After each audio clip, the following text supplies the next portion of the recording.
Iniciar aqui a nossa gravação. Boa tarde para todos. Então, gente, vamos direto ao ponto para a gente começar de onde nós paramos ontem. Tá? Para quem está chegando agora, a aula de ontem, o objetivo da aula de ontem era a gente definir o que é cinética química e para que serve a cinética química. Então, poderia falar assim resumidamente para você. A cinética química, ela é um capítulo especial da química que nos Qual a ajuda... página, tio? Começa na página 346. Na verdade, 345. Tem um texto de abertura na página 345, aí na página 346 começa o conteúdo para valer. Então, a cinética química ajuda a que a gente entenda, por exemplo, o que acontece com algumas reações que elas são tão rápidas e o que faz com que outras demorem tanto a acontecer. Então, é um estudo mais ou menos simples, né? Você só precisa ter os parâmetros para comparar a rapidez de umas reações com a lentidão de outras, por assim dizer. E para que serve esse estudo? Qual é a grande finalidade dele? Ora, gente, basta a gente pensar. Se eu conseguir entender por que algumas reações são mais rápidas que as outras, eu vou poder controlar o tempo de reação. Isso é importante? Nossa, é muito importante. Imagine vocês, vamos trazer um exemplo bem real, bem concreto. O que acontece com o nosso corpo ao longo da vida? Reações em cadeia, reações químicas permanentemente. E essas reações químicas, ironicamente, elas nos dão a vida e nos matam, né, gente? Então, quanto mais rápidas as reações se processarem no nosso organismo, mais rápidos os nossos tecidos terão que ser substituídos e mais rápido nós morreremos. Então, imagine vocês que nós conseguíssemos controlar o tempo das reações químicas de tal maneira que a gente reduzisse essa velocidade, né, essa rapidez com que os tecidos precisam ser renovados. Você sabe que ao longo da vida, o tecido sanguíneo, o tecido ósseo, o tecido epitelial são substituídos várias vezes. Por quê? Porque as células, de tanto sofrerem esse processo de transformação, elas acabam perecendo. Então, precisam ser criadas permanentemente novas células. Se a gente conseguir retardar esse processo de envelhecimento, teremos uma vida mais longa. E é exatamente isso que a ciência tem feito. Há 100 anos atrás, a expectativa de vida média era muito menor do que a de hoje. E se a gente conseguir continuar evoluindo nessa mesma proporção, daqui a 100 anos, a gente pode passar fácil dos 100 anos, todo mundo. A expectativa de vida pode chegar a mais de 100 anos. Então, numa análise assim mais, digamos assim, existencial mesmo, estudar a rapidez das reações químicas acaba sendo uma forma de você talvez controlar o fator envelhecimento, né? Quer dizer, quando você tem uma substância química que retarda o envelhecimento da pele, um colágeno, um creme, um botox, como muita gente usa, e que repõe parte da estrutura do tecido epitelial perdida ao longo dos anos, isso é uma forma de envelhecer mais lentamente. Tá? E isso vale para todas as reações químicas. Se você souber o que está provocando a rapidez da reação, você pode desacelerar a reação. Da mesma forma que se você quiser que uma reação que está demorando muito aconteça mais rapidamente, dá para fazer também. Tá bom, gente? Então, tem reações... Por exemplo, o município de vocês tem um produto que é conhecido nacionalmente, que é o queijo. O queijo de Maranguape é conhecido demais da conta. O produtor de leite, ele acelera o processo de decomposição do leite para fazer o queijo, não é verdade? É ou não é? Algum de vocês já viu como é que faz o queijo? Tem alguém que trabalha na indústria? Coisa Sim, parecida? Eu não sei, não. Quer dizer, não Tá. sei como é formado, né? Mas só sei que passa como se fosse um negócio de massa, Uhum. aí Pronto. fica rodando num caldeirão bem grandão. Ele adiciona, Salles, ele adiciona, o técnico adiciona uma substância que acelera o processo de aglutinação do leite. Porque se você deixar o leite, por exemplo, uma recipiente com leite em cima de uma mesa por um dia, certamente ele vai aglutinar, ele vai formar aquela massa da qual o queijo é feito. Só que você não pode esperar um dia inteiro para que isso aconteça. Então, você tem que acelerar esse processo. Então, os fabricantes de queijo, eles aplicam ali uma substância preparada, uma substância que acelera o processo. Em questão de minutos, o leite que acabou de chegar na indústria já está passando pelo processo de aglutinação. Né? E aí o queijo é fabricado muito mais rapidamente e com melhor qualidade, porque você controla esse processo. Então, assim acontece sempre quando a gente precisa acelerar uma reação química. Existem substâncias que atuam para acelerar a reação, para aumentar a rapidez, e existem substâncias que atuam para diminuir a reação.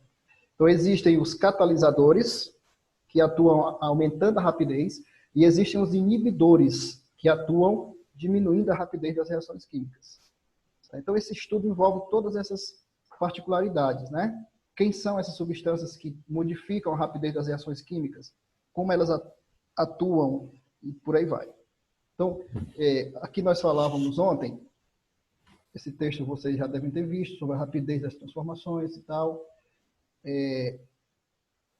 Tem um texto aqui também que deve estar no livro de vocês, que fala da importância de você, por exemplo, dominar as técnicas de cozimento, né, de preparação de comidas. Então, vale a pena vocês darem uma olhada nisso aí. Afinal de contas, pessoal, a cozinha é o primeiro laboratório que você vai conhecer na sua vida. Tá? A panela de pressão, por exemplo, é uma obra de engenharia fantástica. Mas nós parávamos aqui, ó. Como é que eu calculo a rapidez de uma reação química? Hoje nós não vamos falar de cálculo ainda não, tá bom? Nós vamos fazer exatamente como fizemos no capítulo passado. Vamos fazer um processo de conhecimento das principais dos principais conceitos trabalhados aqui, e aí depois, quando necessário, a gente vai fazer alguns cálculos. Mas só para mostrar para vocês como é que eu calculo a rapidez de uma reação.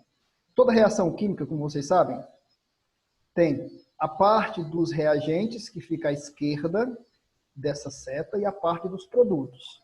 É tranquilo, né? Então vamos pegar essa reação como exemplo. Essa substância é o peróxido de hidrogênio. Quando você mistura essa substância,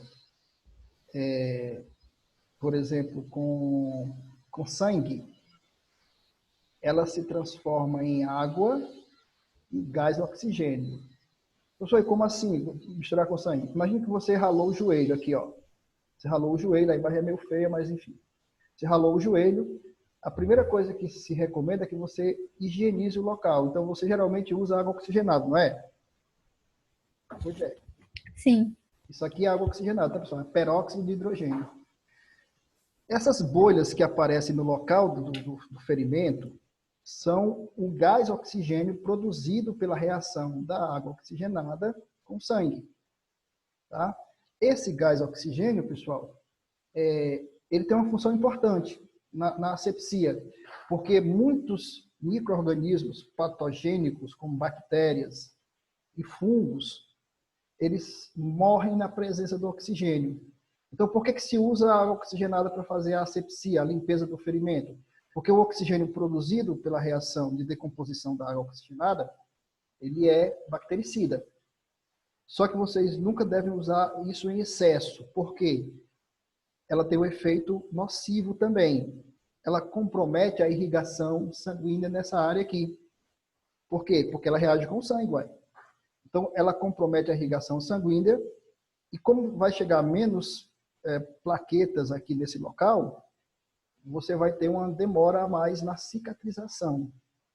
Então, é aquela coisa, sempre tem os dois lados da moeda. É uma substância extremamente importante para fazer a asepsia em pequenos ferimentos, mas você não pode usar de forma exagerada, porque ela pode provocar dificuldade para a cicatrização do local. Beleza? Uma dica aqui para você. Aquela coisa, sempre use na medida certa. Use com moderação. Mas o que é que isso tem a ver com velocidade de reação, professor? Tem a ver pelo seguinte. A velocidade pode ser calculada pela taxa de decaimento da quantidade de peróxido. O professor repete, não entendi. Quando a reação começa, só tem peróxido, nem tem água ainda, nem tem gás oxigênio. À medida que a reação vai acontecendo, a quantidade de peróxido vai diminuindo e vai aumentando a quantidade de gás oxigênio, por exemplo, e de água também. Então, de acordo com a quantidade de gás que vai sendo produzida, você faz o cálculo da rapidez da reação. Então, aqui embaixo vocês vão encontrar umas tabelas. Isso aqui a gente faz em laboratório experimentalmente, tá, pessoal? Que relaciona o tempo da reação com a quantidade de gás oxigênio que vai sendo produzida durante a reação. Então, por exemplo, 50 minutos após o início da reação, a quantidade de gás oxigênio, que era zero no início, já é 34 centésimos vezes 10 a menos 2 mol, 0,34. 100 minutos após o início da reação, a quantidade já é 0,66. 150 minutos após o início da reação, a quantidade de oxigênio liberado já é 0,96. Então, você percebe que vai aumentando a quantidade de oxigênio produzida à medida que o tempo passa? Isso é uma característica bastante comum aos gases. Os gases que são produzidos numa reação, a quantidade de gases vai aumentando à medida que a reação avança. Quanto mais a reação acontece, mais gás acontece. O gás que é produzido, por exemplo, num carro em movimento. Quanto mais esse carro queimar combustível, quanto mais esse carro se locomover, maior a quantidade de gás carbônico, por exemplo, que vai sendo produzido a cada instante. Portanto, não se surpreendam quando vocês encontrarem nessas tabelas essa relação. Professor, por que a quantidade de gás é sempre maior? Ora, porque a reação está demorando mais a acontecer. A reação está se prolongando no tempo, né? 350 minutos após começar, a quantidade de gás já é 1,92. Beleza, pessoal? Então, a partir dessas medições, os químicos conseguem descobrir qual foi a velocidade ou qual foi a rapidez dessa reação. A fórmula está aqui, mas eu disse para vocês, por hora eu não vou entrar nesse campo aqui de cálculo, tá? Não vou entrar. Só vou mostrar para vocês que, além de tudo, você pode ver isso num gráfico, que aparece muito aí nas questões, né? Olha só. Eu posso relacionar o tempo da reação com a quantidade de gás produzida. Essa linha, que é formada pela reunião dos pontos em coordenadas cartesianas, está exatamente traduzindo o que eu acabei de falar para vocês. Quanto mais o tempo passa, maior a quantidade de gás que vai sendo produzida. Isso mostra que a rapidez da reação ela é crescente, né? Ela está numa crescente. Certo, gente? Que a tendência é que, pelo menos enquanto houver peróxido de hidrogênio para sofrer decomposição, que a quantidade de gás oxigênio produzida seja cada vez maior. Do ponto de vista da compreensão do fenômeno, pessoal, está tudo bem até aí? Sim. Aquela coisa, a parte teórica, ela é sempre mais fácil, né? É óbvio que você entendeu isso aqui.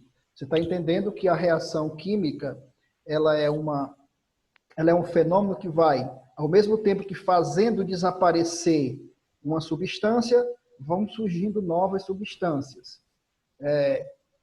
Fazer o cálculo dessa rapidez se baseia exatamente nisso, em contabilizar quanto foi que desapareceu e quanto foi que apareceu durante esse tempo.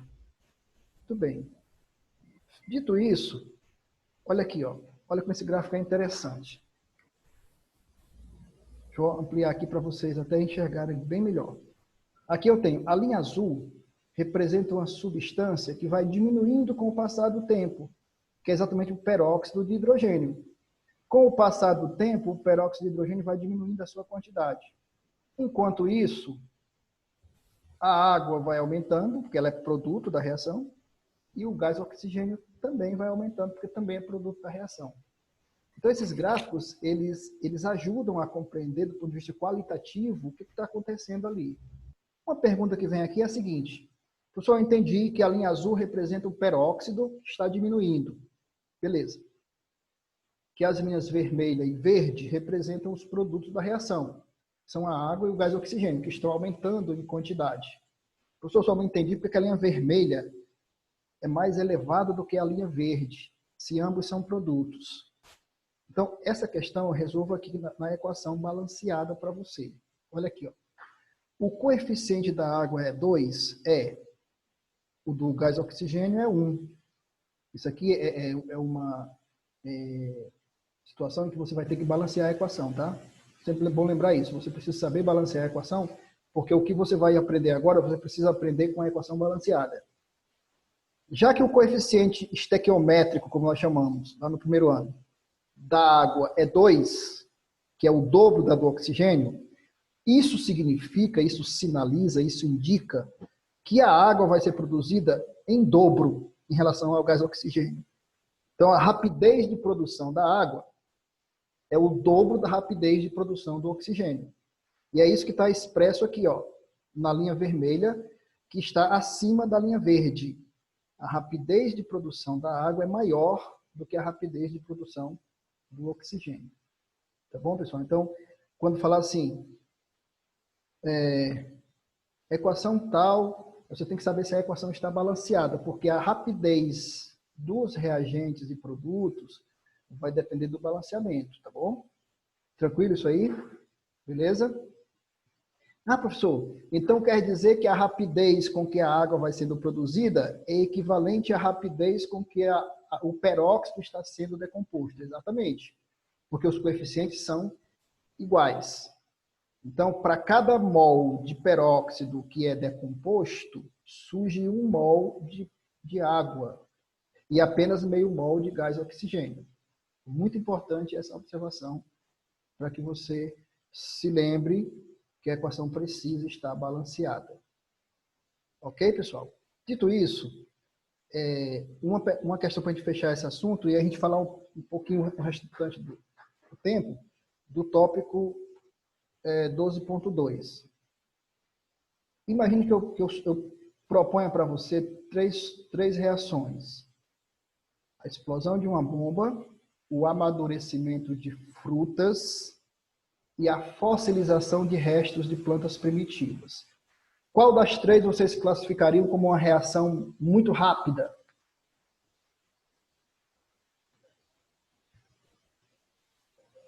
Qual das três é uma reação muito rápida? Acho que é a explosão. Isso, a explosão de uma bomba. Explosão. Ótimo, é isso mesmo. Qual das três vocês acham que demora mais? A fossilização. Exatamente. Um fóssil, vocês sabem, ele leva milhões de anos para se formar, né? É um processo extremamente lento. Tá bom, gente? E as frutas que amadurecem, nós colocaríamos aqui como uma reação com rapidez intermediária, como ele sugere aqui. Agora veja que isso é qualitativamente. Você acabou de dizer que a explosão de uma bomba é uma reação rápida, mais rápida em relação a essas outras. É certo que existem reações químicas ainda mais rápidas do que a explosão de uma bomba, tá? Falando de uma explosão, como é que reage a glicerina com permanganato de potássio? Pois é, na verdade, a glicerina ela não reage com permanganato de potássio. O que acontece? O permanganato produz o gás oxigênio, tá? Quando ele se decompõe. E a glicerina reage na presença do oxigênio. Esse é o segredo. O permanganato... É por isso que pega fogo? Exatamente, exatamente. Ela é altamente inflamável. Basta que você coloque na presença do oxigênio. E aí o permanganato, ao sofrer decomposição, produz o gás oxigênio. Portanto, Para usar o exemplo que nós demos aqui, se você colocar a glicerina na presença de água oxigenada, do peróxido de hidrogênio, também inflama. Por que inflama? Porque o peróxido de hidrogênio, quando ele se decompuser, ele vai liberar água também. Olha aqui, ó. E a água que ele liberar, e o gás oxigênio que ele liberar, melhor dizendo, vai reagir com a nitroglicerina e vai provocar a explosão. Lembre que o oxigênio... Tio, Pois não. o permanganato é uma pastilhazinha roxa, é? O permanganato pode ser vendido em forma de umas pastilhazinhas roxas. Tá? Tem várias formas. Tá? A gente já fez uma experiência dessa na Já escola. fizeram uma prática com ela, né? Na verdade... Aquela lá do fogo, foi? Aquela do Água fogo? do fogo? Acho que a gente não conseguiu fazer a do fogo, não. A gente fez... fez, Fez, só que pô. não Fez. foi no dia, né? Olha só. Pois é. Mas a gente usou também para fazer água que mudava de cor. Ele é um sal, eu vou mostrar aqui para vocês, me permitam, que ele vem de várias formas. Olha só. Olha aqui, ó. Ele tem, normalmente, certo? Esse aspecto roxo mesmo, tá? Aqui você vai encontrar coisas para as quais ele é utilizado e tudo mais. Mas deixa eu mostrar aqui umas imagens para você de como ele pode ser encontrado. Pronto, ó. Se você for procurar numa loja de produtos químicos, você provavelmente vai encontrar ele assim, ó, tá? Ou assim, exatamente como você falou. Mas você pode encontrá-lo também, por exemplo, ó, aqui você encontra em farmácias, ó, nessa embalagenzinha aqui, tá certo? Então, Pronto, é desse jeito mesmo. Era aqui, não era? Pronto. Uhum. Ele é um sal extremamente versátil, viu, pessoal? Usado muito em medicamentos para tratamento de pele, problemas de pele, e muito bom para fazer experiências, tá certo? Legal. Uma coisa interessante, que às vezes o tempo que não permite, mas quando vocês tiverem curiosidade, professor, para que serve determinada substância? Como é que eu encontro? Onde é que eu encontro? Então vocês podem parar a aula e perguntar, porque a aula de química não é só para a gente ficar fazendo conta não, tá certo? Ó, um dos usos do permanganato é esse aqui, ó. Chama banho de assento, certo? Pessoal que tem problema de pele, problema de micose, né? Certo? Porque ele tem propriedades antibacterianas. Então você dissolve o permanganato, que é um sal, em água, coloca num recipiente, aí o cara fica dentro ali da água por alguns minutos, ó, certo? Ou de forma mais prolongada, dependendo da gravidade do problema. Então é interessante. Agora, sempre que usar uma substância, pessoal, porque às vezes você vai encontrar pessoas legais, você faz assim, assim, assim. Cuidado com os riscos. Cuidado com os riscos. Ele é exclusivamente para uso externo. Se ingerido, tá? E se passar a mão nos olhos, por exemplo, ele pode causar problemas graves porque ele é muito tóxico. Tá certo, gente? Então, só essa advertência aí para vocês. Beleza? Obrigado aí pela observação que você fez. Muito interessante. E aí, quando ele reage liberando o gás oxigênio, ele pode sim provocar a inflamação da glicerina. Muito bem.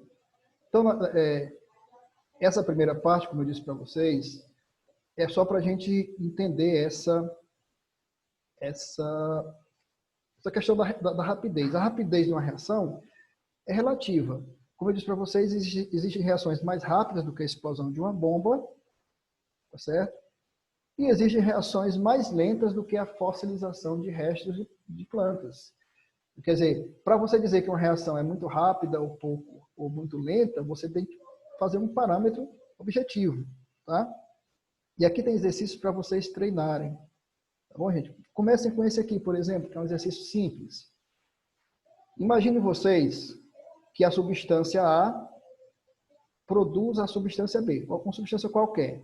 Só que a relação é a seguinte: a substância A, ela tem uma velocidade de desaparecimento que é o dobro da velocidade da substância B. Então, esses números chamados coeficientes são muito importantes para vocês usarem como referência. Tá bom, pessoal? Não esqueçam disso. Quando você encontrar o 2 antes do A e o 1 antes do B, o professor não tem nenhum 1 aí, não estou vendo nada. É porque o 1 não precisa botar, gente. Isso quer dizer que a substância A, a rapidez com que ela reage é o dobro da rapidez com que reage a substância B. Então, eu vou sugerir a vocês que façam essa questão em casa, tá bom? E eu quero, nos minutinhos finais, em casa, que eu digo é no fim de semana, tá? Todo mundo está em casa, eu espero. Esse vídeo era que eu queria passar para vocês. Infelizmente, hoje não vai dar, porque só tem graça com o som. Mas eu vou tentar, daqui até a próxima quinta-feira, baixar algum aplicativo que me permita passar esse vídeo para vocês. Porque esse capítulo 2 é importante para você começar a entender o seguinte. Você já sabe que algumas reações são mais rápidas e outras são mais lentas. Isso você já sabe. A pergunta é, o que torna as reações mais rápidas ou mais lentas? Primeira resposta para essa pergunta. Essa pergunta não é uma pergunta de resposta fácil. O que pode fazer uma reação ser mais rápida ou menos rápida? Vários fatores. Entre eles, o meio reacional. Então, esse capítulo 2 é para que nós estudemos as influências do meio reacional na rapidez de uma reação. E essas influências, pessoal, estão aqui na teoria das colisões. E, basicamente, seria interessante o vídeo para a gente poder já usar o vídeo como nosso referencial. Mas vamos tentar aqui. A primeira coisa que deve haver para que haja uma reação química, para vocês entenderem, é que as partículas precisam colidir de forma ideal. Então, aqui eu tenho a substância A e a substância B que vão reagir. O ideal é que as colisões entre elas sejam, como nós chamamos, efetivas. O que significa isso, professor? Que essa colisão seja de tal maneira que permita quebrar as ligações de A e as ligações de B. Me permitam colocar aqui no vídeo só a imagem, só para que vocês percebam o que significa essa colisão. Vocês não vão ver o som, mas vocês vão ver.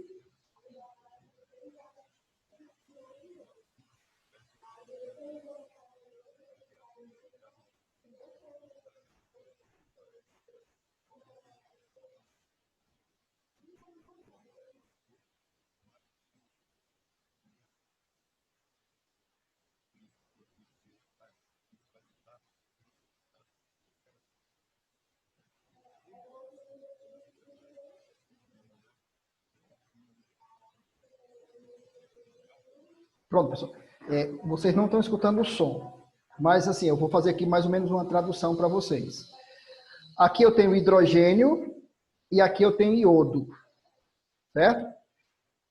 Para que haja reação entre esses dois gases, gás hidrogênio à esquerda, gás iodo à direita, é preciso que as moléculas colidam de uma forma tal em que ambas quebrem. Eu vou usar uma comparação muito forte, mas só para ajudar vocês a entenderem. É como se os dois carros, para se destruírem, tivessem que bater de frente. Se bater de lado, se bater atravessado, não funciona. Eles têm que colidir frontalmente, de tal maneira que ambos se rompam. Porque as ligações, tanto no hidrogênio como no iodo, não vão quebrar com facilidade. Então, só para concluir aqui, ó. O choque tem que ser assim, ó.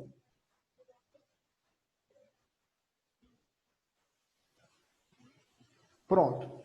Vocês perceberam que os dois hidrogênios se separaram e os dois iodos também se separaram um do outro. Então, a primeira coisa que tem que acontecer é isso. As colisões precisam ser efetivas no sentido de serem eficazes, de fazerem com que as partículas se quebrem, né, para que outras possam se formar. Essa seria uma colisão não efetiva. Da forma como elas estão colidindo aqui, nem vai quebrar a substância A, nem vai quebrar a substância B. Perfeito? Então, a colisão precisa, repito, ser efetiva. Ela precisa permitir que as moléculas que colidem possam quebrar para formar novas moléculas. Essa é a primeira condição. Orientação das partículas. As partículas precisam estar orientadas de forma que a colisão seja efetiva. A segunda necessidade, digamos assim, é que haja energia cinética, que é um conceito lá da física, tá? Suficiente para que elas possam quebrar. Então, essa parte aqui eu vou desenvolver melhor na próxima aula com vocês.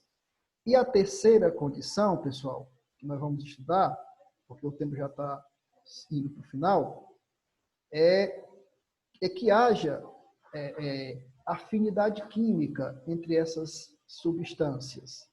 E aí nós vamos estudar também os efeitos sobre a reação, sobre a rapidez da concentração, da superfície de contato e da temperatura sobre as colisões, tá bom? Então, na próxima aula, a gente vai terminar de desenvolver isso aqui, mas eu gostaria também que vocês se adiantassem e lessem o restante desse tópico 12.2, tá bom? Porque no tópico 12.3, aqui, ó, vai falar de energia das ligações, aí a gente já tem que começar a falar aí sobre cálculos e tudo mais. Então, façam o seguinte, tarefinha do final de semana para vocês. Deem uma olhada no tópico 12.2, quais os fatores que influenciam a rapidez da reação, tá bom? E aí, na próxima semana, a gente conclui essa parte e já entra no tópico 12.3. Leiam também essa teoria das colisões. Se aqui estiver muito resumida, procurem na internet ou em outros livros, tá certo? E lembre-se, para que haja uma reação química, por exemplo, aqui é uma reação química entre hidróxido de amônio e ácido clorídrico. Essa reação, provavelmente ela vai acontecer, porque essas substâncias têm muita afinidade química, né? Então, eu costumo dizer o seguinte, não basta que você tenha colisões efetivas ou que haja energia cinética suficiente para que a reação ocorra. É fundamental que você tenha afinidade química, que as substâncias que precisam reagir possam ter essa afinidade química. E aí a gente vai entender depois o que é essa afinidade química, tá bom, pessoal? Beleza? Isso aqui é só Beleza, tio. Tá bom, gente? Muito bem. Então, nós desenvolvemos aí na aula de hoje, para resumir, quais são os fatores ambientais, os fatores reacionais que auxiliam na rapidez das reações. Vamos desenvolver muitas outras ideias iguais a essa, né? Porque, por exemplo, que determinadas substâncias têm afinidade e outras não. Porque, aparentemente, quando a gente começa a estudar isso aqui, a gente pensa que basta você colocar duas substâncias na presença uma da outra, que vai rolar uma reação química. Mas não é bem assim, não. Aliás, eu digo para vocês, reações químicas, apesar de acontecerem o tempo todo, são fenômenos bastante difíceis. Não é tão fácil de ocorrer uma reação química. Como vocês vão ver nas próximas aulas, é mais difícil que uma reação química ocorra do que o contrário, tá certo? As substâncias nem sempre estão a fim de participarem de reações químicas. A gente pensa equivocadamente que uma substância química está louca para reagir com as outras. Não é bem assim, não. É como as pessoas, né? Eu costumo dizer assim, às vezes você sai de casa e não está muito afim de encontrar as pessoas, de conversar com as pessoas. Assim são as substâncias químicas. Nem sempre elas estão disponíveis para fazerem reações. Mas, enfim, a gente vai desenvolver melhor nas próximas aulas. Obrigado pela participação de todo mundo. Espero que ela tenha sido útil para vocês, tá bom? Já fico com saudade.